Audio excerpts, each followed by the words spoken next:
3, 2, 1. Ćao ljudi, šta se radi? Ovdje je Marko za Hip Hop Live, tu sam sa jednim veoma posebnim gostom. Sa mnom je Esi. Esi, radi. Ćao druže, evo brate, Šta ima novo? šta ima novo brate, sredina nove godine, tako da ono, kapiram da će biti do kraja godine svašta nešto, planiram izbacivanje prvog solo albuma, krajem godine ili sredinom sledeće, to ćemo još vidjeti, u zavisnosti kako to bude napredovalo sa snimanjem.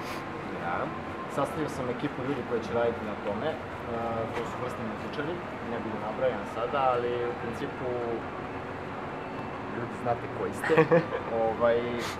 Pravim svoj studio, posle dosta godina, rešili smo da napravimo nešto kvalitetno, bit će svega i svačega, znači nije konkretno studio za hip-hop snimanja i ostalo, već apsolutno širok spektar raznorazne muzike, tako da ćemo vidjeti da napravimo nešto što kvalitetnije i što bolje da se plasira na današnjem tržištu, s obzirom da danas ljudi ne gotive, baš tačno, ne gotive, nego ne prepoznaju dobar hip-hop, dobar rap, žive neke budalaštine, svi su reperi, svi nastupaju, svi prave koncerte, svi imaju albume. Dobro sad, nećemo tome, ali znam što ćeš da kažeš. Da uramo nešto novo, znači da napravimo nešto kvalitetno, što će imati razlike do današnjeg rada na celokupnoj toj priči. Ajde ovako, može da rima na brzaka. Dobra rima na brzaka, uvek i dobra žvaka, jel? Brate. Svaka čast, svaka čast. Hip hop for life.